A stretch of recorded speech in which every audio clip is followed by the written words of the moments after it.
আপনারা জানেন পশ্চিমবঙ্গের লক্ষ লক্ষ রাজ্য সরকারি কর্মচারী এবং পেনশনভোগীদের সাথে জড়িত এই দীর্ঘদিনের বকেয়া ডিএ মামলাটি দেশের সর্বোচ্চ আদালত সুপ্রিম কোর্টে দীর্ঘদিন ধরে ঝুলে থাকার পর অবশেষে শুনানি হয়ে যাওয়ার পরেও রায়দান কিন্তু এখনও স্থগিত, যার জন্য অধীর আগ্রহে রয়েছেন সরকারি কর্মচারী এবং পেনশনভোগী মহল। তাদের মুখে একটাই প্রশ্ন, শুনানি হয়ে যাওয়ার পরেও এতদিন কেন সময় লাগছে? এই মামলার রায়দান কবে হবে? গত বছর অর্থাৎ 2025 সালের সেপ্টেম্বর মাসে বাংলার বকেয়া ডিএ মামলার শেষ শুনানি হয়েছিল। শুধুমাত্র বাকি রয়েছে রায়দানের পালা। তবে মাসের পর মাস কেটে গেলেও এই চূড়ান্ত শুনানি হয়ে ওঠেনি সুপ্রিম কোর্টে। এদিকে এখন নতুন বছর 2026 সাল পড়ে গিয়েছে, কেটে যাচ্ছে এক সপ্তাহ। ফলে স্বাভাবিকভাবেই এখন সকলের তরফে একটাই প্রশ্ন বারবার করা হচ্ছে, দ্বিতীয় সপ্তাহে কি হবে ডিএ মামলার শুনানি? এই বিষয়ে এবার মুখ খুললেন ডিএ মামলাকারী তথা সরকারি কর্মচারীদের সংগঠনের নেতা মলয় মুখোপাধ্যায়। একদমই ঠিক শুনেছেন বন্ধুরা, সম্পূর্ণ বিষয়টি ডিটেলসে আলোচনা করব। তার আগে চ্যানেলে নতুন হলে চ্যানেলটিকে সাবস্ক্রাইব করে বেল আইকনটি বাজিয়ে অল নোটিফিকেশন অন করে দিন এই ধরনের ডিএ সম্পর্কিত ছোট বড় সব আপডেট ঠিক সময় মতো পেতে।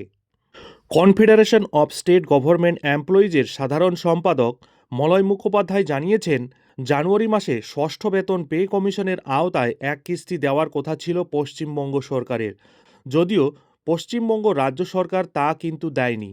আমি নিশ্চিত যে ফেব্রুয়ারি মাসে যখন রাজ্য বাজেট পেশ হবে তখন মুখ্যমন্ত্রী মমতা বন্দ্যোপাধ্যায় ডিএ বৃদ্ধি বা কিস্তি দেওয়ার কথা ঘোষণা করবেনই। এর কারণ এপ্রিল মাসে রাজ্য বিধানসভা ভোট রয়েছে। শুধু যে ডিএ ঘোষণা করবে তা নয়, নতুন পে কমিশনও লাগু করে দেবে সরকার। একটি গুজব ছড়িয়ে দেবে, বলবে নতুন পে কমিশন লাগু করলাম এবং সেটা 2026 সালের 1 জানুয়ারি থেকে লাগু হবে। এভাবে মিথ্যে কথা বলে ওই বাজেট অধিবেশনে ডিএ বৃদ্ধি করা হবে। তাই কর্মচারী সমাজের আশা পূরণ হলো না।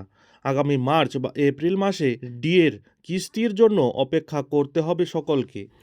আপনারা জানেন, দেশের সর্বোচ্চ আদালত সুপ্রিম কোর্টে শীতকালীন ছুটি চলছিল। গত 5 জানুয়ারি 2026 সুপ্রিম কোর্ট ফের খুলেছে। জানুয়ারি মাসের প্রথম সপ্তাহে যখন সুপ্রিম কোর্ট খুলবে সেই সপ্তাহে রায় আসতে পারে বলে মনে করছেন কনফেডারেশন অফ স্টেট গভর্নমেন্ট এমপ্লয়িজের সাধারণ সম্পাদক মলয় মুখোপাধ্যায়। তিনি আরও বলেছেন, আশা করা হচ্ছে যে আদালত খোলার প্রথম সপ্তাহ অর্থাৎ সোমবার থেকে শুক্রবার অথবা দ্বিতীয় সপ্তাহের মধ্যেই এই মামলার চূড়ান্ত রায় হতে পারে। তবে এই বিষয়ে সংগঠনের মতে, যদি এই 2 সপ্তাহের মধ্যেই রায়দান না হয় তবে দীর্ঘ সময় ধরে অপেক্ষারত কর্মচারীদের জন্য অত্যন্ত দুর্ভাগ্যজনক বলে উদ্বেগ প্রকাশ করা হয়েছে। উল্লেখ্য, গত 8 সেপ্টেম্বর ডিএ মামলার চূড়ান্ত শুনানি সমাপ্ত হয় সুপ্রিম কোর্টে। বিচারপতি সঞ্জয় কারোল এবং বিচারপতি পি.কে. মিশ্রের বেঞ্চে শুনানি শেষ হয়েছিল। এই বিশেষ বেঞ্চেই মামলার রায়দান করবে। এবার দেখার বিষয় হলো, দেশের সর্বোচ্চ আদালত সুপ্রিম কোর্ট পশ্চিমবঙ্গের লক্ষ লক্ষ রাজ্য সরকারি কর্মচারী এবং পেনশনভোগীদের সঙ্গে জড়িত এই ডিএ মামলার রায়দান কবে দেয়। যাই হোক, এখন এখানেই শেষ করছি। এই ধরনের পরবর্তী আপডেটের জন্য অবশ্যই চ্যানেলে চোখ রাখুন।